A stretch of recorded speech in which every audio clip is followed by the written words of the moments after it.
Hello, आ गए सब लोग? हाँ, चलिए तो वेलकम बैक। काफ़ी दिनों के बाद मिल रहे हैं, दीपावली के बाद, है ना? ओके, तो ऑफलाइन कितने आ गए? ऑनलाइन ऑनलाइन सारे ऑलमोस्ट आ चुके। देखिए, आज जो हम लोग स्टडी करने वाले हैं वो मॉलिक्यूलर बेसिस ऑफ इनहेरिटेंस का 4th लेक्चर है। आपको समझ में आया 4th क्यों है? क्योंकि तीसरा मैं पढ़ा चुका था और फर्स्ट और सेकंड मैंने बायोमोलिक्यूल में पढ़ाया हुआ है, तो आपको अब ज्यादा एक्सप्लेन करने की मुझे जरूरत नहीं लग रही है। ओके, बढ़िया। तो चलिए आप शुरू करते हैं मॉलिक्यूलर बेसिस ऑफ इनहेरिटेंस का 4th पार्ट। और ये 4th पार्ट जो शुरू होगा, ये कहां से शुरू होगा? पहले इसे मैं दिखाता हूं आपको। मैंने आपको लास्ट टाइम कहां तक पढ़ा दिया था एक्चुअल में, सारा डीएनए मैंने आप लोगों को पढ़ा दिया था। और आज हम लोग क्या करेंगे? The search for genetic material. ये देखिए, हम लोग यहां से शुरू करने वाले हैं, ठीक है? ये लेक्चर है आज हमारा, जिसमें हम लोग ग्रिफिथ सर की डिस्कवरी को स्टडी करने वाले हैं कि ग्रिफिथ सर ने एक्चुअल में क्या किया और उन्होंने जो किया उसके रिजल्ट क्या थे, और क्या जो उनको रिजल्ट मिला तो क्या ये काम उसी रिजल्ट को पाने के लिए हो रहा था या कुछ और कहानी है? थोड़ी देर समझते हैं। पहली बात तो पहले मैं आप लोगों को यह समझा दूं कि ग्रिफिथ सर ने जब एक्सपेरिमेंट को शुरू किया तो यह बिल्कुल क्वेश्चन पूछा जा सकता है आपसे कि वो कब किया। और ये मैं आपको बायोमोलिक्यूल वाले चैप्टर में बहुत आराम से मैंने आप लोगों को ये चीज समझा रखी है। मैंने पूरा पैराग्राफ मैंने साइंटिस्ट लोगों के नाम से भर रखा है और उसमें ये सब चीजें मैंने आपको आराम से समझाई हैं। अब ध्यान से देखिए कि कहा गया ग्रिफिथ सर की डिस्कवरी।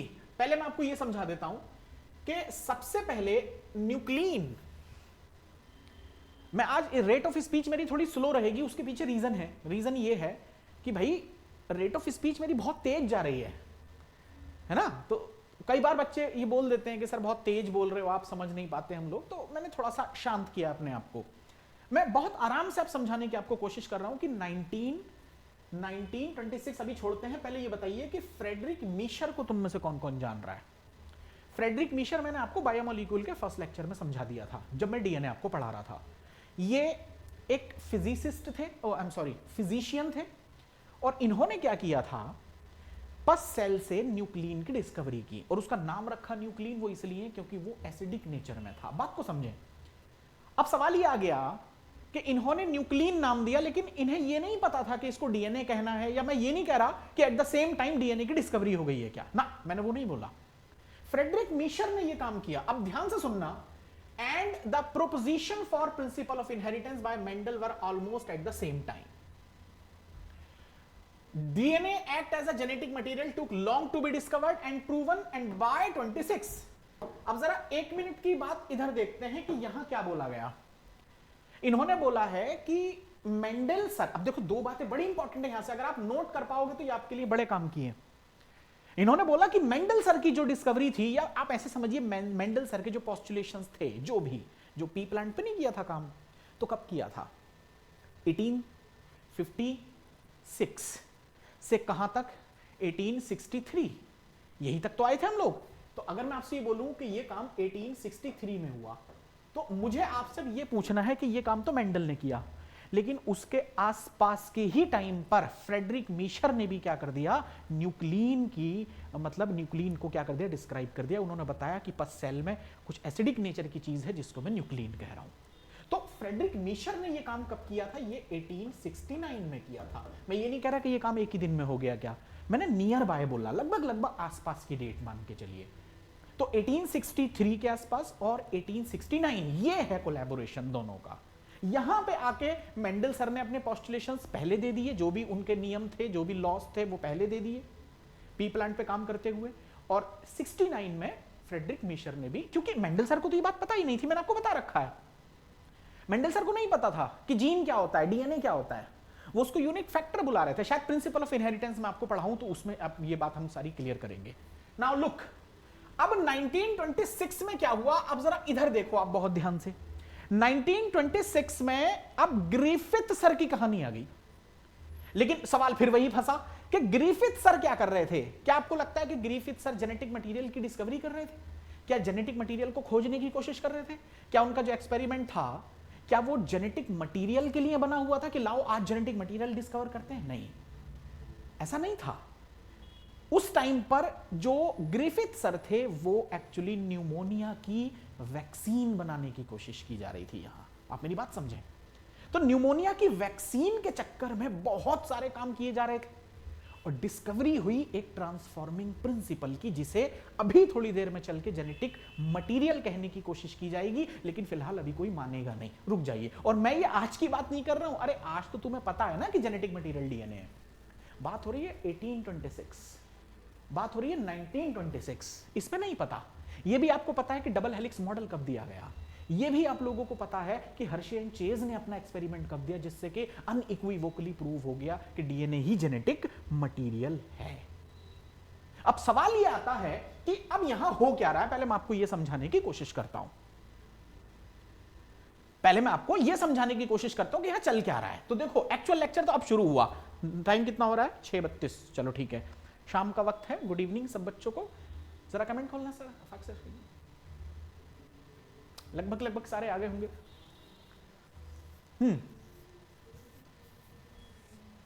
बढ़िया। ए उधम मत बचाओ, तुम लोगों को पिटाई करूंगा तुम सब लोगों की। उधम मत बचाओ, उधम मत मचाओ। सर बहुत लाल लाल हो रहे हो। हाँ बेटा, लाल टी शर्ट पहन रखी है मैंने, स्वेट शर्ट सॉरी, तो लाल लाल ही दिखूंगा। चलो चलो चलो, बकवास बंद, बकवास बंद, बकवास बंद, जल्दी कमेंट ऑफ कर दो इनके, ये ड्रामे करने लग जाते हैं। चलिए, तो ऑफलाइन वाले बढ़िया। चलो अब देखते हैं ध्यान से। सबसे पहले आप लोग ये देखिए कि जेनेटिक इनहेरिटेंस यहां तक पहुंच गया। प्रीवियस डिस्कवरी, जैसे देखो प्रीवियस डिस्कवरी दिखाया गया एनसीईआरटी में, जैसे कि ग्रेगर जॉन मेंडल सर की डिस्कवरी थी, वो सब है ना, वॉल्टर एंड सटन, ये मैं आपको सब पढ़ा चुका हूं। वॉल्टर सटन ने क्या किया था सब बता चुका हूं। वो जो 3 साइंटिस्ट आए थे मेंडल सर के एक्सपेरिमेंट को दोबारा से क्या रिडिस्कवर करने के लिए, थॉमस हंट मॉर्गन और न्यूमरस अदर साइंटिस्ट, इन सब लोगों ने, है ना, कि क्रोमोसोम्स का बिहेवियर क्या है, जीन का बिहेवियर क्या है, ये सारी चीजें मैं आप लोगों को पढ़ा चुका हूं। तो अब हम लोग आगे चलते हैं और अब यहां से चलेंगे। And now this is your topic and this is simply your transforming principle. नई स्लाइड उठाएंगे और आराम से इसको डिस्कस करते हैं, आराम से इसको डिस्कस करते हैं। आज आप स्पीड चाहे तो बढ़ा सकते हैं, 1.25 पे देख लो या 1.50 पे देख सकते हो आप, चलेगा। उस टाइम पे मैं थोड़ा सा तेज बोलूंगा, है ना, स्पीड हो जाएगी, लेकिन आज मैं थोड़ा आराम से पढ़ाने की कोशिश कर रहा हूं। सुनिए, 1928 में, बहुत ध्यान से देखिए, 1928 में फ्रेडरिक ग्रिफिथ सर आए और in a series of experiment with, अब देखो ये क्वेश्चन बनेगा, यहां से मैं आपको बता रहा हूं, मेरी बात को नोट करते चलना, ये क्वेश्चन बनेगा आप लोगों के लिए कि ग्रिफिथ सर ने एक्सपेरिमेंट किया तो फिर उनका एक्सपेरिमेंटल मटेरियल क्या था। तो वो चीज आपको यहां समझानी पड़ेगी कि चूहे पे एक्सपेरिमेंट हो रहा था और स्ट्रेप्टोकोकस न्यूमोनी, न्यूमोनिया का बैक्टीरिया था, ये देख ले सकते हैं आप लोग ध्यान से, न्यूमोनिया का बैक्टीरिया, और ये वो बैक्टीरिया है जो न्यूमोनिया को कॉज करेगा मैमल्स में। और चूहा क्या है? आर्थ्रोपोड तो नहीं है ना, चूहा क्या है? यस, चूहा भी तो मैमल ही है। तो उसके ऊपर वो क्या करने की कोशिश कर रहे थे कि न्यूमोनिया का वैक्सीन, उसका ट्रायल, ये वो एंड ऑल, लेकिन हुआ कुछ और यहां से। और बाद में हम लोगों को यह बात समझ में आती है कि we are doing something to get something, और फाइनल रिजल्ट में हम क्या देखते हैं कि जो हमें जो चीज मिली वो उससे कहीं ज्यादा बेहतर थी जो हम कोशिश कर रहे थे कि हमें मिल जाए। बात समझें। तो यहां पे न्यूमोनिया की वैक्सीन की कहानी चल रही है। अब न्यूमोनिया की वैक्सीन बनी या नहीं बनी उसे छोड़ो, लेकिन बात को समझो कि यहां पर तुम्हें जो मिला वो क्या मिला। वो मिला आपको transforming principle, and that transforming principle is simply based, या हम ये कह सकते हैं कि वो क्या चीज है, वो जेनेटिक मटीरियल है, डीएनए, लेकिन वो साबित नहीं हो पाया है। तो ध्यान से देखिए, during the course of his experiment all living organisms bacteria had changed to physical form। अब ध्यान से देखिए यहां पर क्या हुआ है, witnessed a miraculous transformation of the bacteria। इसका मतलब ये जो मैं आपको एक्सपेरिमेंट पढ़ाने वाला हूं, ये वाला, इसमें क्या लिखा हुआ ध्यान से देखिए, ये लिखा हुआ देखिए, ट्रांसफॉर्मेशन। ट्रांसफॉर्मेशन, इसका मतलब something should be transform. And what do you mean by transformation here? Transformation का मतलब सिंपल ये हुआ कि एक चीज है वो अपनी बॉडी के अंदर या अपने आप किसी दूसरी चीज में ट्रांसफॉर्म हो गई और किसी दूसरे एक्शन को करने लगी, हम उस चीज को भी ट्रांसफॉर्मेशन कह सकते हैं। जैसे मिसाल के तौर पे आप ऐसे समझिए कि मैं आपसे ये कहूं कि एक पर्टिकुलर ऑर्गेनिजम्स है, वो कोई XY नाम का प्रोडक्ट बनाता है, बस XY, लेकिन वो ZA नाम का प्रोडक्ट नहीं बनाता। मैंने क्या बोला? कोई ऑर्गेनिज्म है वो XY नाम का प्रोडक्ट तो बनाता है, लेकिन वो ZA नाम का प्रोडक्ट नहीं बनाता। अब एक दूसरी चीज ले लो, वो ZA नाम का प्रोडक्ट बनाता है। अब आप समझो कि ये क्या बनाता है बच्चे, XY नाम का प्रोडक्ट, ये क्या बनाता है, ZA नाम का प्रोडक्ट। कैसे भी करके मैंने इसको इस लायक बना दिया कि ये XY तो बना ही रहा है, लेकिन साथ साथ में आज ये ZA भी बनाने लगा। तो ये ट्रांसफॉर्म हो गया ना, किसमें, इस वाले में। ये चीज इसमें ट्रांसफॉर्म हो गई क्योंकि अब ये वो भी बना लेती है जो ये बनाता था। मेरी बात समझें? So this is simply known as transformation. अब हम आगे बढ़ते हैं। स्ट्रेप्टोकोकस न्यूमोनी, ये क्या है बच्चे, ध्यान से देखो, ये न्यूमोकोकस, ये बैक्टीरिया है। Bacteria are grown on a culture plate. ये एक कल्चर प्लेट के ऊपर पहले क्या किए गए, ग्रोन किए गए, इनको उगाया गया। लेबोरेटरी में हम ऐसा करते हैं, ऐसा करते हैं। इस तरह की एक प्लेट होती है और उसके ऊपर एगार जेल वगैरह कुछ हो सकता है, और इंक्यूबेशन ट्यूब से हम उसके ऊपर ऐसे आड़ी टेढ़ी लाइनें खींच देते हैं, जिसकी वजह से बैक्टीरिया की कॉलोनी उग जाती है। अब आप ध्यान से देखिए, some produce smooth shiny colony while others produce rough colony। अब जरा 2 मिनट इस बात को समझते हैं। पहले मैं इसको हटा दूं यहां से, पहले मैं इसको हटा दूं यहां से, और मैं आपसे एक छोटी सी चीज पूछने की कोशिश कर रहा हूं, और उसको बहुत ध्यान से समझने की आप भी कोशिश करिए। क्या आप इम्यूनिटी के बारे में जानते हैं कुछ या नहीं जानते हैं, पहले ये बताइए। देखो यहां पर जो भी चीजें मैं लिख रहा हूं है बड़े कमाल की, एक एक चीज यहां पे बड़ी इंपॉर्टेंट है। तो मेरा क्वेश्चन आपसे यह है कि आप इम्यूनिटी के बारे में क्या जानते हैं, तो आप यही तो कहेंगे कि इम्यूनिटी क्या है। इम्यूनिटी हमारी बॉडी के अंदर किसी भी पैथोजन से लड़ने की वो कैपेबिलिटी है जो कोर्स ऑफ इवोल्यूशन के दौरान हमें मिली। ऐसा नहीं है कि बहुत पुराने समय पहले क्या इवोल्यूशन जब चल रहा था तो क्या इम्यूनिटी होती थी, नहीं भी होती थी, कई में होती भी थी, लेकिन आज ह्यूमन बींग्स के अंदर देखिए कि कोर्स ऑफ इवोल्यूशन के दौरान आज हमारे ब्लड के अंदर WBC, और WBC हमारा पूरी इम्यूनिटी को मेंटेन करके दे रहा है। ये बात आप अच्छे से जानते हैं। तो अब मैं आपसे अगर ये पूछूं, मैं आप लोगों से अगर ये पूछूं कि मैं आपकी बॉडी के अंदर एक बैक्टीरिया ट्रांसपोर्ट या ट्रांसफर करता हूं, बहुत ध्यान से देखिएगा, मैंने यहां पर कुछ नहीं किया, सिंपल मैं आपसे ये बोल रहा हूं कि मैंने एक बैक्टीरिया लिया और बॉडी के अंदर डाल दिया। मैंने एक दूसरा बैक्टीरिया लिया दूसरे बंदे के अंदर, आपके अंदर नहीं, दूसरे बंदे के अंदर, उसको भी डाल दिया, या एक में ही डाल लो, एक ही ह्यूमन बीइंग में डाल लो, चलेगा। अब सुनो, जो पहला वाला बैक्टीरिया है, ये जो पहला वाला बैक्टीरिया है, कलर प्रीफर कर पा रहे हो आप, हाँ, और ये दूसरा वाला बैक्टीरिया है, ये इनके अंदर इनके जेनेटिक मटेरियल हो गए। तो एक बात मुझे छोटी सी बताना, अगर ये बैक्टीरिया आपके ब्लड के अंदर पहुंच गए, या ब्लड नहीं आपकी बॉडी के अंदर ये इंसर्ट हो गए, तो क्या आपकी WBC या फिर आपका जो इम्यून सिस्टम है इनको मारेगा या नहीं मारेगा? क्या आंसर करेंगे आप? मारेगा ना, तभी तो तुम हर दिन इन बीमारियों से बचे रहते हो। अगर ऐसा हो कि इसको आपका WBC सिस्टम या इम्यूनिटी सिस्टम इसको मार ही ना पाए, तो फिर तो बात ही खत्म, फिर तो आप बीमार हो जाएंगे। और हो भी जाते हैं, ऐसा नहीं है कि WBC हर वक्त या हमेशा इसको मार ही देती है, क्या नहीं भी मार पाती है, तभी तो आप बीमार होते हैं। तो अब मेरा क्वेश्चन तुमसे यह है कि क्या इन दोनों बैक्टीरिया को आपकी इम्यूनिटी मार देगी, यस और नो? अच्छा एक चीज और समझाना, अगर ये आप नहीं होते, अगर ये कोई चूहा होता तो, भाई चूहा भी तो मैमल है, मैं भी मैमल हूं, मेरी बॉडी में डाल दो तो भी मरेगा, माइस की बॉडी में डाल दो तो भी मरेगा, क्योंकि चूहा भी तो मैमल है। यहां आप मेरी बात समझ रहे हैं, चूहा यहां मैमल है। लेकिन अब सवाल यह है कि क्या चूहे की बॉडी इन दोनों बैक्टीरिया को मार डालेगी? द आंसर इज यस, बिल्कुल मारेगी। लेकिन अब अगर मैं तुमसे यह बोलूं कि इस वाले बैक्टीरिया की बॉडी के चारों तरफ एक म्यूकोपॉलीसैकेराइड, या आप यहां ध्यान से देख सकते हैं पॉलीसैकेराइड, देखो म्यूकस की एक मेम्ब्रेन पॉलीसैकेराइड शुगर की बनी हुई है, इसके चारों तरफ वो लगी हुई है। बहुत ध्यान से देख लीजिए मेरी बात को। और जैसे ही मैंने इसके चारों तरफ ये मेम्ब्रेन को लगा देखा, तो मैंने ये कहा कि ये मुझे किस तरह की अपीयरेंस दे रहा है, स्मूथ, चिकना सा, लेकिन ये मुझे स्मूथ कॉलोनी नहीं दे रहा। तो इसीलिए मैंने इसके आगे क्या लिख दिया बच्चे, मैंने इसको बोला रफ, इसको मैंने बोला स्मूथ। अब सवाल यह आया, अब सुनना ध्यान से, अब सवाल यह आया कि तुम्हारे हिसाब से चूहे की बॉडी किसको मार पाएगी?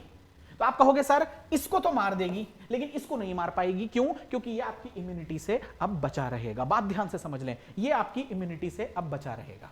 इम्यूनिटी इसके ऊपर अटैक तो करने की कोशिश करेगी, लेकिन इम्यूनिटी इसको मार नहीं पाएगी। चूहे की इम्यूनिटी इसको मार नहीं पाएगी, और अगर चूहे की इम्यूनिटी इसको नहीं मार पाई तो फिर ये अपना काम कर जाएगा। इसका काम क्या है? न्यूमोनिया फैलाना। तो चूहे के अंदर क्या कॉज हो जाएगा बच्चे? न्यूमोनिया।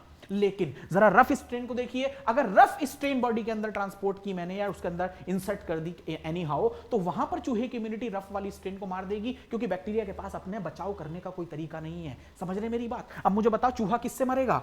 तो आप कहोगे सर स्मूथ कॉलोनी डालने से चूहा मर जाएगा। इसीलिए मैं आपसे ये कह रहा हूं कि ये वाली जो कॉलोनी है ये वायरुलेंट है। आप ये नोट करते चलें। और ये वाली जो कॉलोनी है ये नॉन वायरुलेंट है। नॉन वायरुलेंट मतलब चूहे को नुकसान नहीं पहुंचाएगी। क्यों? क्योंकि बेचारी खुद मर जाएगी। चूहे को नुकसान नहीं पहुंचाएगी बेचारी, ये कॉलोनी खुद मर जाएगी। कॉलोनी से मेरा मतलब बैक्टीरिया की कॉलोनी, जरूरी नहीं है एक हो, पूरी कॉलोनी भी जा सकती है। अब आप बात को ध्यान से समझिए। स्मूथ कॉलोनी क्या है?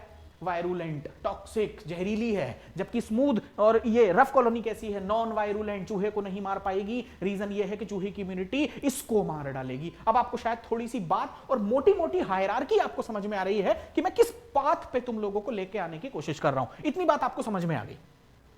क्लियर है? अब ध्यान से देखना, ये कह रहा है आर स्ट्रेन क्यों नहीं है स्मूथ? बताइए, आर स्ट्रेन स्मूथ क्यों नहीं है? क्योंकि वो अपने चारों तरफ म्यूकस या पॉलीसैकेराइड की बनी हुई उस लेयर को नहीं लगा पाता। अब क्यों नहीं लगा पाता? क्योंकि उसके अंदर वो कैपेबिलिटी ही नहीं है। जबकि स्मूथ क्यों लगा पाता? क्योंकि उसके अंदर वो अडेप्टेशन है, वो कैपेबिलिटी है, इसलिए वो लगा पाता है। अब आप इधर देखिए, माइस इन्फेक्टेड विद सम स्ट्रेन जो कि एस होंगी, इसी एस को मैं वायरुलेंट कह रहा हूं। इसका मतलब अगर मैं दो अलग अलग चूहों में एक तरफ आर डालूं एक तरफ एस डाल दूं तो कौन सा चूहा बीमार होने वाला है या मरने वाला है? आप बताइए। जिसमें एस स्ट्रेन डाला गया। रीजन? क्योंकि चूहे की इम्यूनिटी एस स्ट्रेन को मार नहीं पाएगी, इसीलिए चूहा मरेगा।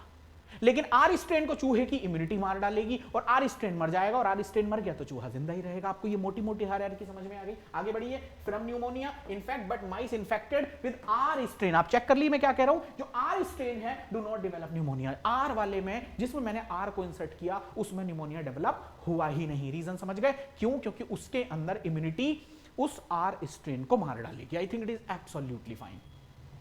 चलिए अब आगे की तरफ देखते हैं कि अब क्या हो रहा है। स्लाइड में ले चुका था, खैर मैं यहां से शुरू करता हूं इसे। ध्यान से देखिए, यहां हम क्या करते हैं, एस स्ट्रेन ले लेते हैं। एस स्ट्रेन, ये मैंने एस स्ट्रेन ले लिया और इस एस स्ट्रेन को मैंने चूहे के अंदर इंजेक्ट कर दिया। मैं लिख इसलिए रहा हूं, लिखा तो ये भी है, लेकिन लिख इसलिए रहा हूं क्योंकि साथ साथ में आप लोग भी इसको समझते चलिए और लिखते भी चलिए। ये बड़ी अच्छी कहानी है। हाँ, आप लोग नोटबुक रख के बैठे और ऐसे ही देख रहे हो टांग पे टांग रख के, तो ये बड़ी दिक्कत करेगा फिर आप लोगों के लिए। तो इसको मेरे साथ साथ लिखते रहिए, मैं समझा रहा हूं आपको। अब जब मैंने एस स्ट्रेन चूहे के अंदर डाला तो आप मुझे बताइए, देखो क्या लिखा हुआ है। आप सिंपली कहेंगे सर माइस डाई। और अब मुझे ये मत कहना कि चूहा मरा क्यों, क्योंकि भाई इसलिए मरा क्योंकि चूहा उस एस स्ट्रेन को मार नहीं पाया, क्योंकि उसके चारों तरफ क्या लगी हुई है? एक स्मूथ कॉलोनी, सॉरी स्मूथ उसके ऊपर कोट लगा हुआ है म्यूकस पॉलीसैकेराइड का, म्यूकोपॉलीसैकेराइड का, इसीलिए नहीं मरा। अब दूसरा देखिए जरा, दूसरा स्टेटमेंट मैं क्या दे रहा हूं। अब मैं आपसे कह रहा हूं कि जब मैंने आर स्ट्रेन को डाला और जब आर स्ट्रेन को कहां डाला, ये मैंने कर दिया इंजेक्ट, और इंजेक्ट किया चूहे के अंदर, और मैंने अब क्या देखा? माइस अलाइव। अब चूहा जिंदा है। आप भी अच्छे से जानते हैं कि चूहा जिंदा क्यों है, क्योंकि आर स्ट्रेन को चूहे की इम्यूनिटी ने मार दिया। अब इधर आइए, अब देखो एक चीज और बहुत ध्यान से समझिए। अब एक चीज और, मैं रेड कलर में इसीलिए ले रहा हूं इसको मैं। ग्रिफिथ सर ने क्या किया? एस स्ट्रेन को दोबारा लिया, लेकिन एस स्ट्रेन को इस बार हीट किल्ड कर दिया। हीट किल्ड का मतलब यह हुआ कि उसको गर्म कर दिया, और इतना गर्म कर दिया, इतना गर्म कर दिया कि उसका डीएनए भी क्या हो गया? डीनेचुरेट हो गया अंदर का। और जब उसको गर्म करने के बाद फिर जब उसको चूहे के अंदर डाला, चेक करिए। अब इसमें फिर मैं यहां पर क्या लिख रहा हूं बच्चे कि यहां पर क्या किया? इंजेक्ट चूहे के अंदर, और इस बार हमें क्या समझ में आया कि माइस अलाइव, चूहा अभी भी जिंदा है। इसका मतलब ग्रिफिथ सर ये समझ चुके हैं कि हमने जब उसको गर्म कर दिया, जब उसको गर्म कर दिया और गर्म करने के बाद में जब चूहे के अंदर डाला तो फिर चूहा नहीं मरा, क्योंकि अब उसका प्रभाव या उसका इफेक्टिव जो था या इफेक्ट जो था जो चूहे के ऊपर होने वाला था वो नहीं हो पाएगा। क्यों? क्योंकि उसके अंदर जो आपने जो बैक्टीरिया डाला आपने वो तो मरा हुआ है ना, उसको तो आपने हीट किल्ड कर दिया। तो जाहिर सी बात है कि यहां पर न्यूमोनिया डेवलप नहीं होगा। अगर मैं आपको सच कहूं तो एक्सपेरिमेंट यहां खत्म हो गया था, एक्सपेरिमेंट यहां खत्म हो गया। लेकिन वो कहते हैं ना कि साइंस, क्या ही बोले, साइंटिस्ट लोग अपनी साइंस को लेके कि जहां से हम सोचना बंद करेंगे ये उससे कहीं दूर जाके सोचना शुरू करते हैं। एक्चुअल कहानी यहां से शुरू हुई जब इन्होंने एक नया स्टेप ले लिया, नया स्टेप ले लिया। और नया स्टेप क्या था? इन्होंने क्या बोला कि लाओ आर स्ट्रेन को उठाते हैं। तो अब मुझे आप सोच के बताओ, आर स्ट्रेन से चूहा मरेगा या जिंदा रहेगा? जल्दी बोलो। तो मुझे पता है तुम लोगों ने बोल दिया कि सर चूहा अलाइव रहना चाहिए, और रहना भी चाहिए क्योंकि जाहिर सी बात है, ये देखिए आर स्ट्रेन डाली थी, चूहा अलाइव था, क्योंकि आर स्ट्रेन को तो इम्यूनिटी मार डालेगी। लेकिन इस बार इन्होंने प्लस उसके साथ मिलाया, पहले सुनो, पहले मिलाया, अभी डाला नहीं है, पहले मिलाएंगे वो। तो कैसे?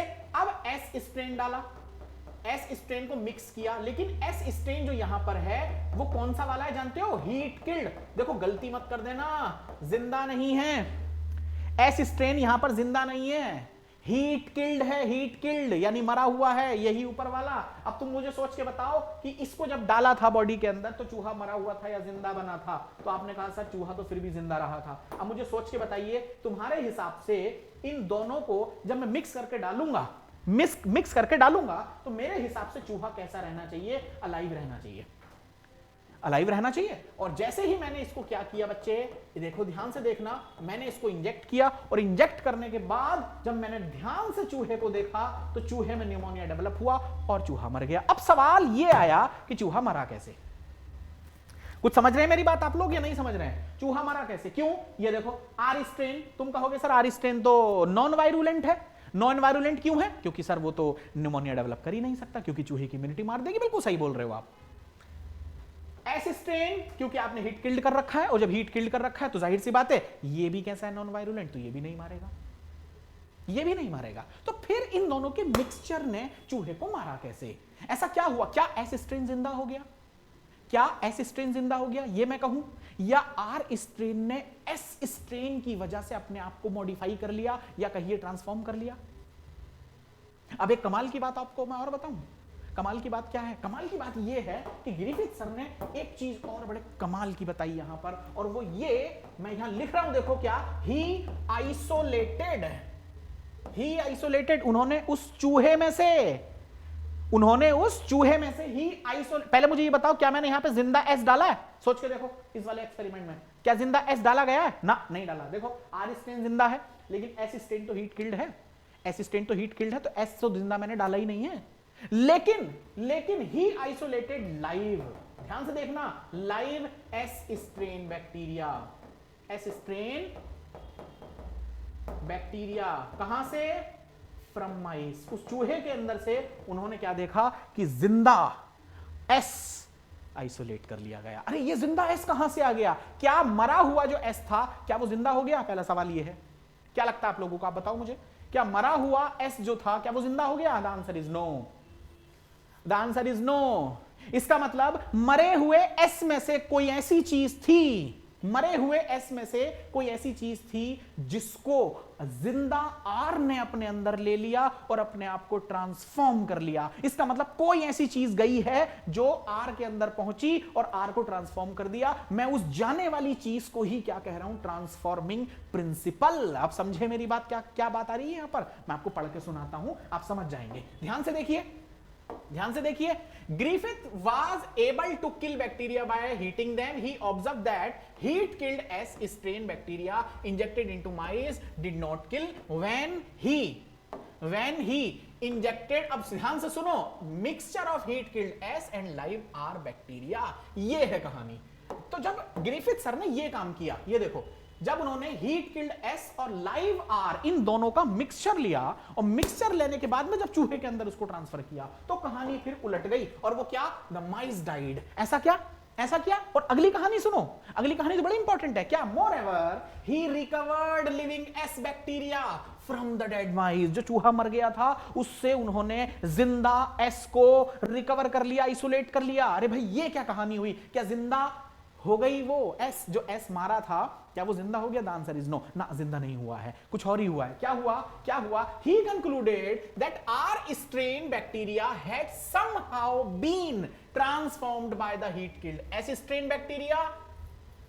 एस स्ट्रेन बैक्टीरिया, इसका मतलब आर जो था वो ट्रांसफॉर्म हो गया कैसे भी करके एस की वजह से, और अपने ऊपर भी स्मूथ कॉलोनी बनाने लग गया, जिसकी वजह से इम्यूनिटी से बचा जा सके, और चूहे की इम्यूनिटी उसका कुछ नहीं बिगाड़ पाई, और इसी वजह से न्यूमोनिया डेवलप हुआ। तो ग्रिफिथ सर कह रहे हैं कि some transforming principle transferred from heat killed S strain had enabled the R strain to synthesize smooth polysaccharide. इसका मतलब कोई ऐसी चीज स्मूथ से आर में पहुंची और आर को इस लायक बना दिया कि आर भी अब अपने चारों तरफ क्या करने लगे? स्मूथ कॉलोनी को बनाने लगे। तो मेरी बात को ध्यान से समझिए, मैं आपसे ये कह रहा हूं कि वो जो स्मूथ कॉलोनी वाला बैक्टीरिया जिंदा निकाला ना, वो स्मूथ था नहीं, वो रफ ही था, वो तो मरे हुए स्मूथ में से कोई ऐसी चीज रफ में पहुंची और उसके चारों तरफ उसने क्या बनवाना शुरू कर दिया, एस स्ट्रेन, मतलब स्मूथ कॉलोनी। और हमें जो स्मूथ कॉलोनी अब दिखाई पड़ रही है वो एक्चुअल में स्मूथ कॉलोनी स्मूथ वाले की नहीं है, बल्कि रफ वाले ने खुद से बनाई है अपने आप को ट्रांसफॉर्म करके। अब आगे देखिए, coat and become virulent, this must be due to the transfer of genomic material. और ये जरूरी है कि कोई ना कोई जीन यहां से या जीनोमिक मटेरियल या जेनेटिक मटेरियल ट्रांसफर हुआ होगा मरे हुए एस से जिंदा आर के अंदर। However the biochemical nature of genetic material were not defined by his experiment. लेकिन जब ये चीज पूछी गई कि आप बताइए फिर वो ट्रांसफॉर्मिंग प्रिंसिपल क्या है, तो ग्रिफिथ सर ने बोला कि वो ट्रांसफॉर्मिंग प्रिंसिपल है, लेकिन जब पूछा गया कि वो क्या है, हम उसकी बायोकेमिकल स्टडी कैसे करें, तो वो आंसर यहां से नहीं मिला। अब ध्यान से सुनो, वो क्या हो सकता था, वो डीएनए भी हो सकता था, बिल्कुल क्लियर बात है। वो आरएनए भी हो सकता था, बहुत आसान है। क्यों भूल गए कि वो चीज प्रोटीन भी तो हो सकती थी? भाई तीन चीजें तो होंगी ना बैक्टीरिया के अंदर, तो हो सकता है कि वो ट्रांसफॉर्मिंग प्रिंसिपल जिसे मैं बार बार आपसे ये कह रहा हूं कि वो चीज जो मैं आपसे बात कर रहा हूं, हो सकता है वो प्रोटीन हो जिसने मरे हुए एस से जिंदा आर को एस में कन्वर्ट कर दिया। हो सकता है वो आरएनए हो जिससे कि मरे हुए एस ने आरएनए देकर उस जिंदा आर को एस में कन्वर्ट कर दिया हो सकता है कि वो डीएनए हो जिसकी वजह से आर ने अपने आप को ट्रांसफॉर्म कर लिया, वो कुछ भी हो सकता है। लेकिन यहां पे बायोकेमिकल नेचर मुझे मिला ही कब, यहां से नहीं मिला। तो ग्रिफिथ के एक्सपेरिमेंट से ये तो बात समझ में आ गई कि हाँ कुछ तो है जो ट्रांसफॉर्मिंग प्रिंसिपल का काम कर रहा है, but actually what is it, वो है क्या, ये मुझे अभी तक नहीं पता लगा है। आई थिंक ये मेरी बात आप समझ चुके हैं। क्लियर हो गई इतनी बात या नहीं हुई है, पहले मुझे बता दीजिए आप लोग। हाँ जी जल्दी करिए, बोलिए बोलिए बोलिए।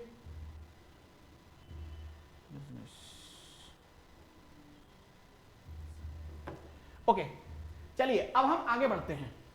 अब बायोकेमिकल नेचर तो तुम लोगों को मिला नहीं, मिला क्या? नहीं मिला। और जब बायोकेमिकल नेचर नहीं मिला तो अब हम क्या करेंगे, बायोकेमिकल नेचर के लिए, अब ध्यान से देखिए लेक्चर लगभग खत्म होने वाला। Biochemical characterisation of the transforming principle, दरअसल ये ग्रिफिथ सर ने नहीं दिया, बल्कि इनके इस बायोकेमिकल कैरेक्टराइजेशन को देने के लिए 3 साइंटिस्ट आए। अब आपको उनका भी नाम याद रखना है और बड़ा इजी है, उसमें दिक्कत क्या है, ये लो एक आ गए ओस्टवाल्ड एवरी, मैकलिन मैकार्टी, ये आ गए कॉलिन, ये आ गए मैकलिन मैकार्टी और कॉलिन मैक्लॉइड। तो इनको शॉर्ट में ऐसे भी बुला देते हैं, एवरी, मैक्लॉइड, मैकार्टी, तीनों ऐसे भी बुला सकते हैं आप लोग। मतलब एक दिमाग में रहे आपके कि मैं किन साइंटिस्ट की बात कर रहा हूं। एवरी, मैकलाइन, एवरी, मैक्लॉइड, मैकार्टी, मैं ऐसे ही याद रखता हूं उसको, एवरी, मैक्लॉइड, मैकार्टी। ये 3 वो साइंटिस्ट थे जिन्होंने बायोकेमिकल क्या दे दिया, नेचर दे दिया, किसका, ट्रांसफॉर्मिंग प्रिंसिपल का। अब मुझे आपसे एक छोटी सी चीज पूछनी है, पहले तो मैं इसको एक नया स्लाइड ले लेता हूं। मुझे आपसे एक छोटी सी चीज पूछनी है यहां पर, आप मुझे आंसर करिए। मुझे आप ये बताइए कि शक किस किस चीज पर है। आप कह रहे हैं ना ट्रांसफॉर्मिंग प्रिंसिपल की हमें बायोकेमिकल स्टडी करनी है या उसका एविडेंस देना, जो भी है, तो आप मुझे पहले ये बता दो कि वो किन चीजों पे तुम्हें शक लग रहा है कि वो ट्रांसफॉर्मिंग प्रिंसिपल हो सकता है। तो सबसे स्ट्रॉन्ग कंटेंडर देखो कौन है, स्ट्रॉन्ग कंटेंडर कौन है, डीएनए है। दूसरे नंबर पे देखो कौन आ सकता है, आरएनए। हालांकि मुझे ये नहीं कहना चाहिए कि पहले नंबर दूसरा नंबर, लेकिन फिर भी मैंने लिख दिया है क्योंकि अब जो है वो तो मैं बोलूंगा ही ना, हालांकि उस टाइम पर थोड़ी ना पता था। लेकिन डीएनए है, प्रोटीन है और कौन है बच्चे, आरएनए है। ये तीनों स्ट्रॉन्ग कंटेंडर हैं to be a genetic material और ट्रांसफॉर्मिंग प्रिंसिपल, ये हैं। अब क्वेश्चन ये आया कि आप ये बताइए कि इसे हम प्रूफ कैसे करें, कैसे मुझे ये बात पता चलेगी कि वो ट्रांसफॉर्मिंग प्रिंसिपल का जो केमिकल कैरेक्टराइजेशन है वो क्या है।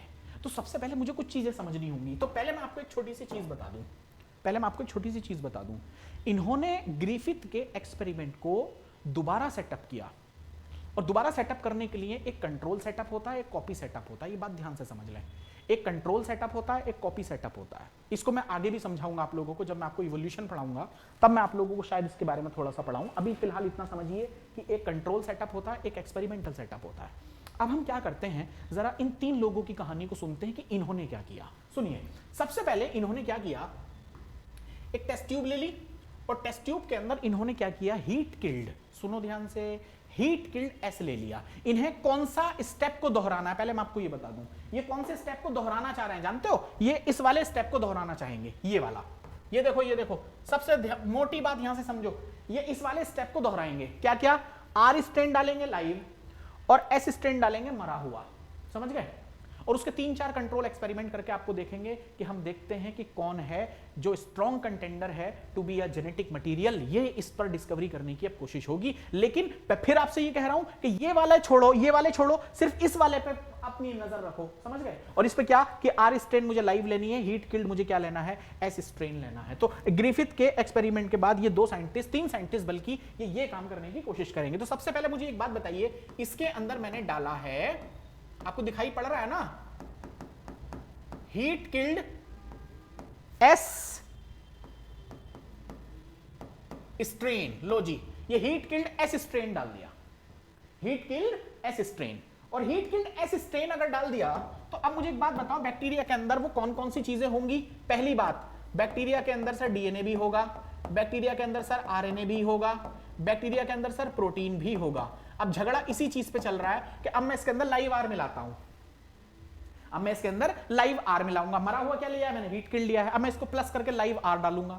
फिर मैं क्या देखूंगा कि जो लाइव आर है वो किस में बदल गया, लाइव एस में बदल गया। इसका मतलब उसके ऊपर कोट आ गया। तो कोई ऐसी चीज है, या तो डीएनए ने ये काम किया है, या आरएनए ने ये काम किया है, और या फिर किसने किया है, प्रोटीन ने किया। तो मुझे आप एक बात बताइए, छोटी सी बात बताना, प्लस अगर मैं इसके साथ एक छोटी सी चीज मिला दूं, और वो क्या होगा, देखो, लाइव आर स्ट्रेन। पहले मुझे आप ये बताओ, इसके साथ बिना छेड़े, मैं छेड़ नहीं रहा इसे, इसके साथ मैं लाइव आर मिला दूं और इसको अब मैं इंजेक्ट कर दूं। पहले मुझे ये बताओ, इंजेक्ट कर दूं माइस के अंदर तो माइस का क्या हाल होगा, पहले ये बताइए, जल्दी बोलो पहले मुझे कि माइस का क्या हाल होने वाला है। बहुत ज्यादा बड़ा लिख दिया मैंने ये, तो मुझे लगता है मुझे यहां लिख देना चाहिए ये, क्योंकि जगह नहीं है थोड़ी सी। हाँ, यस। अब मैं इसको क्या कर रहा हूं, इंजेक्ट। और इंजेक्ट करने के बाद में चूहे का बताओ भैया क्या होने वाला है, तो आप क्या कहोगे, सर चूहा मर गया। अरे सॉरी क्या लिख दिया मैंने, चूहा, माइस अलाइव। अरे अलाइव क्यों, मरेगा ना, हद है, मैं कहां पहुंच गया, सॉरी। यस, माइस क्या हुआ बच्चे, डाइड। तो चूहा क्यों मरा, ये तो मैंने पीछे वाला एक्सपेरिमेंट लिख दिया ना, पीछे वाला ही तो एक्सपेरिमेंट है, वही लिख दिया मैंने, कुछ नहीं चेंज किया। तो बताओ यही एक्सपेरिमेंट तो किस चौथे नंबर पे जो एक्सपेरिमेंट किया था ग्रिफिथ ने, यही तो था। वो क्या लिया था उन्होंने, हीट किल्ड एस स्ट्रेन लिया, जिसके अंदर डीएनए भी मौजूद था, आरएनए भी मौजूद था, प्रोटीन भी मौजूद था। उन्होंने उसके अंदर क्या मिलाया, लाइव आर मिलाया, चूहे के अंदर इंजेक्ट किया, चूहा मर गया। अब यही सब बात समझ में नहीं आ रही कि सर मुझे बस इतना समझा दो कि इसके अंदर से मुझे एक चीज भी प्यूरिफाई की गई। मैंने एक चीज क्या देखी कि आइसोलेटेड लाइव एस स्ट्रेन, इसके अंदर से मुझे लाइव एस स्ट्रेन भी मिल गया। तो मुझे बस वही बात समझ में नहीं आ रही है बार बार इतनी देर से कि मुझे बस ये बता दीजिए जी लाइव आर जो एस में कन्वर्ट हुआ या ट्रांसफॉर्म हुआ, इसको करने में किसने भूमिका निभाई, वो कौन है, वो डीएनए है, आरएनए है या प्रोटीन है। अब इसको करने के लिए मुझे अब एक्सपेरिमेंट करना है। ये तो नॉर्मल बात है जो ग्रिफिथ सर ने की। तो देखो अब यहां पर क्या होगा, पहले उसको समझिए। अब ध्यान से देखना कि यहां पर क्या होने वाला है। तो मैं पहले इसको हटा के आराम से आप लोगों को ये समझाने की कोशिश करता हूं। देखिए, ट्यूब नंबर 1 और ट्यूब नंबर 1 में इन्होंने क्या किया, इन्होंने इसके अंदर ट्यूब नंबर 1 में, ये लीजिए थोड़ी बड़ी ट्यूब लगेगी मेरे को, ये लीजिए ट्यूब नंबर 1, और इसमें इन्होंने क्या किया, इन्होंने इसके अंदर हीट किल्ड एस स्ट्रेन डाला। ध्यान से देखना, पहले हीट किल्ड एस स्ट्रेन डाला, और हीट किल्ड एस स्ट्रेन डालने के बाद में अब मुझे एक बात बताओ, इसके अंदर टोटल कितनी चीजें हैं जो ट्रांसफॉर्मिंग प्रिंसिपल का काम कर सकती हैं। तो आपने कहा सर डीएनए हो सकता है, इसके अंदर प्रोटीन हो सकता है, और इसके अंदर आरएनए हो सकता है। बिल्कुल हो सकता है, सबको ये बात पता है कि ये बिल्कुल हो सकता है। अब मुझे छोटी सी बात आप ये बताइए कि इन्होंने क्या किया, अभी आर स्ट्रेन नहीं डाला है, माइंड माय वर्ड्स, अभी आर स्ट्रेन नहीं डाला, और इससे पहले भी इसमें बहुत सारे काम हुए, इसको डिटर्जेंट एक्शन भी दिया गया है। लेकिन वही बात है ना कि आपके काम का नहीं है, अभी सेल लाइसिस भी करेगी, नीचे नीचे कचरा आ जाएगा, उसको भी फेंकेंगे, वो कई सारी चीजें हैं। लेकिन आपको मेन मुद्दे की बात समझनी है। इसके अंदर इन्होंने प्लस क्या डाला, ध्यान से देखना, इन्होंने इसके अंदर प्लस क्या डाला, प्रोटीएज। प्रोटीएज एक एंजाइम है विच डाइजेस्ट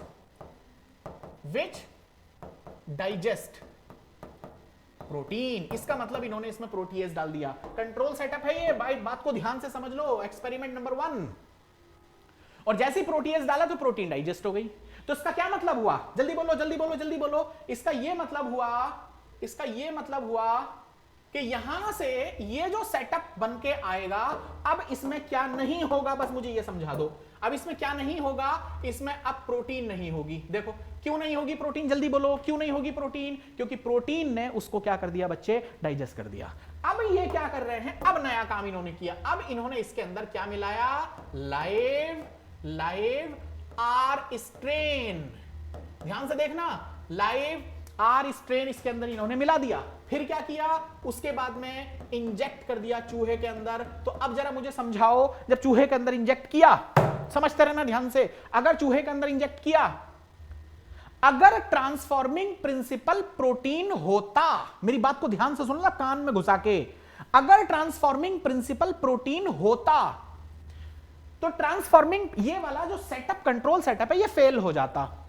क्यों, क्योंकि प्रोटीन ही उस काम को कर रहा था और प्रोटीन आपने मार दिया, प्रोटीन आपने मार दिया तो सेटअप फेल हो जाएगा। इसका मतलब चूहा मरेगा नहीं, चूहा जिंदा रह जाएगा। लेकिन आप जानते हैं क्या हुआ, माइस, जल्दी बोलो बच्चे, माइस डाइड, यहां चूहा मरा।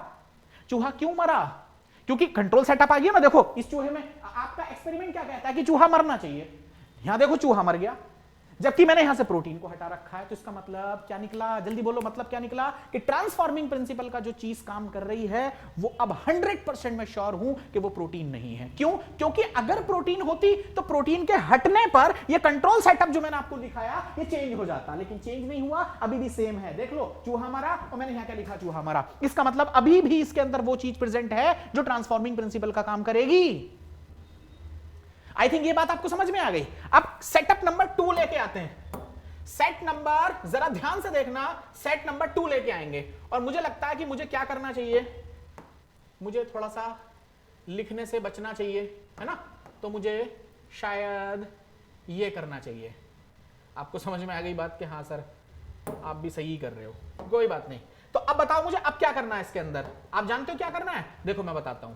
अब मुझे इसके अंदर एक्चुअली अब प्रोटीएज नहीं डालना, क्योंकि प्रोटीएज तो मैंने ऊपर डाल दिया। अब मैंने इस बार क्या डालना है, आरएनएज।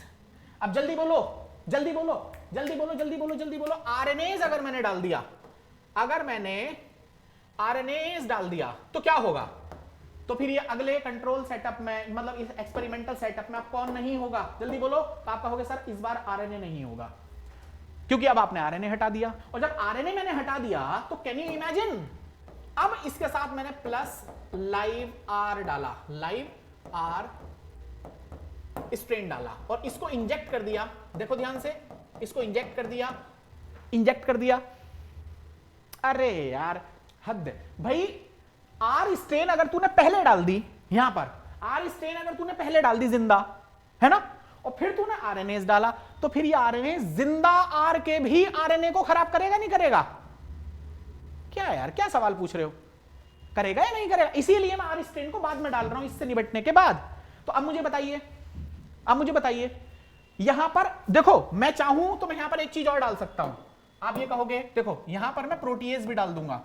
पूछो जल्दी क्यों डाल दूंगा प्रोटीएज? क्योंकि मुझे ये बात पता है कि प्रोटीन तो अब वो स्ट्रॉन्ग कंटेंडर है ही नहीं। इसका मतलब जाहिर सी बात है, जाहिर सी बात है कि जब वो नहीं है तो मैंने प्रोटीएज भी डाल दिया, प्रोटीन को भी हटा दिया। यहां से देखिए ध्यान से, मैंने प्रोटीन को भी हटा दिया। अब एक ही चीज बची हुई है एंड दैट इज डीएनए, क्योंकि मुझे अब झगड़ा मोल नहीं लेना है, मैं दोनों ही चीजों को हटा रहा हूं यहां से। और मैंने जब चूहे के अंदर इसको डाला, इंजेक्ट किया, तो मुझे एक अजीब चीज देखने को मिली, और वो ये कि यहां पर जो माइस चूहा था वो अभी भी डेड, मतलब मर गया, मतलब मर गया। अब बताओ क्यों मर गया? क्योंकि आरएनए को भी हटा दिया, प्रोटीन को भी हटा दिया, लेकिन अभी डीएनए को नहीं हटाया है। और डीएनए को जब तक मैं नहीं हटाऊंगा तब तक मेरा एक्सपेरिमेंटल सेटअप बिल्कुल बढ़िया जा रहा है। इसका मतलब अब 100% मुझे ये बात पता है कि शायद डीएनए ही वो चीज है जो ट्रांसफॉर्मिंग प्रिंसिपल का काम कर रही है। लाइए, बोल क्यों रहे हैं हम लोग, करके देख लेते हैं। ये देखिए, यहां से आएंगे, इसको दोबारा मैं इसको यहां लेके आऊंगा नीचे, ये लीजिए, दिख पा रहा है, दिख पा रहा है, बहुत बढ़िया। और देखो इस बार क्या हुआ, इस बार ये हुआ कि मैंने यहां पर डीएनएस डाल दिया। ध्यान से देखना, डीएनएस डाल दिया। अब कंट्रोल एक्सपेरिमेंट 4 नंबर पे और जा सकता है, यहां पे डीएनएस डाल दिया, यानी कि डीएनए तो अब मरेगा ही मरेगा, जाहिर सी बात है, ये बात आप सब जानते हो। और भी सेटअप किए इन्होंने, और क्या किया कि इसमें आरएनएस भी डाल दिया, फिर सिर्फ प्रोटीन को जिंदा रखा, और जब प्रोटीन को जिंदा रख के एक्सपेरिमेंट करके देखा तो सेटअप फेल हो गया। इसका मतलब क्या हुआ कि प्रोटीन नहीं है, आरएनए नहीं है, डीएनए है। क्योंकि जैसे ही मैंने डीएनए को मारा, डीएनए ये क्या करेगा, विच डाइजेस्ट प्रोटीन। देखो यहां पर मैंने गलत लिख दिया, यहां पर which digest are protease protein को डाइजेस्ट करेगा, आरएनए आरएनए को डाइजेस्ट करेगा, डीएनए क्या करेगा, जल्दी बोलो पहले मुझे बताओ, विच डाइजेस्ट डीएनए। अब डीएनए जब यहां से डाइजेस्ट हो गया, और जब इन्होंने क्या करने की कोशिश की, बताओ जल्दी, जब इन्होंने क्या करने की कोशिश की, एक्सपेरिमेंट को किया, तो इस बार इसमें कौन नहीं है, जल्दी बोलो, इस बार इसमें डीएनए नहीं है, डीएनए नहीं है, लेकिन प्रोटीन भी है और आरएनए भी है, दोनों है, लेकिन डीएनए यहां नहीं है। और जब डीएनए यहां नहीं है तो इस बार मैंने यहां पर देखो, यहां पर क्या किया, प्लस अब मैंने इसके अंदर क्या डाला, देखो ध्यान से देखना, लाइव आर डाल दिया, और आर डालने के बाद में मैंने चूहे के अंदर इसको इंजेक्ट किया, और मैंने क्या देखा कि इस बार जो माइस है वो अलाइव है। अलाइव क्यों है, जिंदा क्यों है, जबकि कंट्रोल एक्सपेरिमेंट के हिसाब से तो चूहे को मरना चाहिए था। जिंदा क्यों है, क्योंकि इस बार चूहे ने उस लाइव आर को मार दिया। चूहे ने लाइव आर को क्यों मार दिया, क्योंकि वो आर जो था वो एस में कन्वर्ट हो ही नहीं पाया। एस में कन्वर्ट क्यों नहीं हो पाया, क्योंकि डीएनए नहीं है। डीएनए ही वो चीज थी जो उसको एस में कन्वर्ट कर रही थी। मैंने तीनों एक्सपेरिमेंट आपको करके दिखा दिए हैं, आपको शायद बात समझ में आ गई होगी कि यहां पर क्या चल रहा है। तो डीएनए ही वो है जो स्ट्रॉन्ग कंटेंडर बन गया कि हाँ भैया जेनेटिक मटेरियल जो है वो अब 100% हमें समझ में आ गई ये बात कि वो डीएनए ही है, जेनेटिक मटेरियल डीएनए ही है। लेकिन अब सुनो, अब कहानी एक और है, यहां पे एक बहुत बड़ा मैनेज यहां पे आने वाला, उलझन, एक उलझन आने वाली है। दिखाऊं क्या, देखो देखो देखो ध्यान से देखना, देखो उलझन देखो क्या है। पहली बात तो मैं आपको ये समझा दूं, genetic material was thought to be protein, क्योंकि 1933 और 1944 से पहले जेनेटिक मटेरियल किसको माना जा रहा था, प्रोटीन को माना जा रहा था, क्योंकि प्रोटीन के अंदर डाइवर्सिटी बहुत होती है, आप ये बात अच्छे से जानते हैं। और जब प्रोटीन के अंदर इतनी डाइवर्सिटी है तो लोग किस चीज को कंसीडर कर रहे थे, बोल रहे थे कि जेनेटिक मटेरियल जो है वो प्रोटीन होना चाहिए। अब आगे बढ़ते हैं ना, अब ध्यान से देखना, दे वर्क्ड, किसने, इन तीन लोगों ने, ओस्टवाल्ड एवरी, कॉलिन मैक्लॉइड, मैकार्टी ने क्या किया, determine the biochemical nature of transforming principle in Griffiths experiment. जो ग्रिफिथ का एक्सपेरिमेंट था उसी के अंदर ट्रांसफॉर्मिंग प्रिंसिपल को करना शुरू किया कि देखते हैं वो क्या होगा। चलिए अब देखिए, they purified biochemicals, protein, DNA, RNA. मैंने वही तो आपसे बोला था कि इसके अंदर डायरेक्ट बैक्टीरिया नहीं डाला गया है, उसके अंदर डिटर्जेंट्स भी डाले गए हैं ताकि जिससे वो प्यूरिफाई कर सकें, और ये मरे हुए हीट किल्ड की बात हो रही है। जो हीट किल्ड उन्होंने डाला, तो ऐसा नहीं कि हीट किल्ड डालने के बाद छोड़ दिया, नहीं, उसको डिटर्जेंट से ट्रीट किया। हाँ, डिटर्जेंट से ट्रीट करने के बाद में उसको फिर डीएनए को प्यूरिफाई किया। आप लोग इसको पढ़ेंगे बायोटेक्नोलॉजी में, जहां मैं डीएनए की स्पूलिंग पढ़ाऊंगा आप लोगों को। तो ये कहानी वो है, तो वहां पर डीएनए को प्यूरिफाई किया गया है, आरएनए को प्यूरिफाई कर लिया गया, प्रोटीन को प्यूरिफाई कर लिया गया। आप समझें? तो मैंने वो आपको क्यों नहीं पढ़ाया, क्योंकि बियॉन्ड ऑफ योर सिलेबस। समझें? अब आगे बढ़िए, अब देखो, from the heat killed S, साफ लिखा हुआ है कि हमने डीएनए को प्यूरिफाई किया, कहां से, प्रोटीन को प्यूरिफाई किया, हमने आरएनए को प्यूरिफाई किया, कहां से, हीट किल्ड एस से किया। उसके लिए हमें बहुत सारे ट्रीटमेंट देने पड़े। आगे बढ़िए, to see which one could transform live R cell into a cell, सिर्फ ये देखने के लिए कि चाहो लाओ देखेंगे कि डीएनए जो है वो ट्रांसफॉर्म करेगा या आरएनए ट्रांसफॉर्म करेगा या फिर प्रोटीन ट्रांसफॉर्म करेगा, कौन है जो ट्रांसफॉर्म कर देगा। अब आगे बढ़िए, दे डिस्कवर्ड दैट, उन्होंने क्या देखा, देखो डिस्कवरी देखो क्या, उन्होंने देखा DNA alone from S bacteria cause R bacteria to become transformed। उन्होंने क्या देखा, मैंने अभी आपको पीछे कंट्रोल एक्सपेरिमेंट दिखाए कि उसके अंदर उसने क्या देखा कि जब तुम डीएनए को मार दे रहे हो तो फिर ट्रांसफॉर्मिंग प्रिंसिपल फेल हो गया, और जब तक डीएनए जिंदा है ट्रांसफॉर्मिंग प्रिंसिपल चल रहा है। इसका मतलब कोई है जो उसको लाइव आर को किस में कन्वर्ट कर दे रहा है, लाइव एस में कन्वर्ट कर दे रहा है, तो कोई तो है, और वो कौन है, वो आपका डीएनए ही है। क्यों? क्योंकि मैंने पीछे एक्सपेरिमेंट में क्या दिखाया कि डीएनए को जब मैंने डाइजेस्ट कर दिया, डीएनए को जब मैंने मेल्ट कर दिया, खत्म कर दिया, तो ट्रांसफॉर्मिंग प्रिंसिपल फेल हुआ। समझे? आगे बढ़िए, they also discovered that protein digesting enzyme, protease डाला, आरएनएज डाला, है ना, did not affect the transformation. देख लो, इन्होंने एक चीज और देखी कि जब हमने आरएनए डाल के आरएनए को हटा दिया तो भी ट्रांसफॉर्मिंग प्रिंसिपल पे कोई फर्क नहीं पड़ा, क्योंकि डीएनए जिंदा था। हमने प्रोटीन डाल के, मतलब प्रोटीएज डाल के प्रोटीन को हटा दिया, ट्रांसफॉर्मिंग प्रिंसिपल पे कोई फर्क नहीं पड़ा। क्यों? क्योंकि डीएनए जिंदा है। और जब डीएनए डाल के हटाया तो ट्रांसफॉर्मिंग प्रिंसिपल खराब हो गया। क्यों? क्योंकि डीएनए ही तो वो चीज थी। आपको बात समझ में आ गई होगी। आगे देखिए, कहां गया, so the transforming substance were not a protein, और ना ही RNA, digestion with DNA did inhibit. अब देख लो, जब इन्होंने डाइजेशन करा डीएनए का, तो इसने क्या कर दिया, inhibit transformation suggesting that DNA caused the transformation. और इस बात को ये साबित कर गए कि देखिए डीएनए को डाइजेस्ट करके जब हमने एक्सपेरिमेंटल मटेरियल किया, एक्सपेरिमेंट किया, तो हमने देखा कि ट्रांसफॉर्मिंग प्रिंसिपल खराब होने की वजह से डीएनए अब क्योंकि खता खराब हो गया तो ट्रांसफॉर्मिंग प्रिंसिपल आया ही नहीं। I think it is absolutely fine. आगे बढ़ते हैं। दे concluded that DNA is the hereditary material but, अब भैया इसको तो मुझे अंडरलाइन करना पड़ेगा, इसको तो मुझे अंडरलाइन करना पड़ेगा और वो भी रेड लाइन से, क्योंकि इसके पीछे कहानी है। सुनी क्या? गिरगर्दन घाट का नाम सुना है? आगे बढ़ो। But not all biologist were convinced. सारे बायोलॉजिस्ट जो थे वो कन्विंस्ड नहीं थे। इसका मतलब एक्सपेरिमेंट तो हो गया, हमने साबित कर दिया देखो, लेकिन सारे बायोलॉजिस्ट अभी भी कन्विंस नहीं है। सवाल यह है कि सर कन्विंस क्यों नहीं है? सारी बात तो निकल के आ गई, लेकिन सारे बायोलॉजिस्ट कन्विंस नहीं हो रहे। कुछ ऐसे थे करना अभी नहीं सर, अभी नहीं मानेंगे कि डीएनए ही जेनेटिक मटेरियल है। अरे भाई ऐसा क्यों नहीं मान रहे हो आप? मैं बताऊं क्यों। तिथि पे जाइए, तिथि पे जाइए। तिथि समझते हो? अरे यार तिथि मतलब डेट पे जाइए, आपको समझ आ जाएगा। अरे वो डेट नहीं बेवकूफ लोगों, डेट मतलब तारीख की मैं बात कर रहा हूं।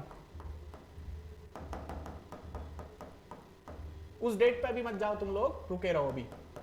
हाँ जी, तो जरा डेट पे ध्यान देते हैं। ये देखो 1933 और 1944, और ध्यान से सुनना, हर्शे एंड चेस का जो एक्सपेरिमेंट आया था वो 1952 में आया, जिसकी वजह से यह साबित हुआ कि डीएनए ही जेनेटिक मटेरियल है।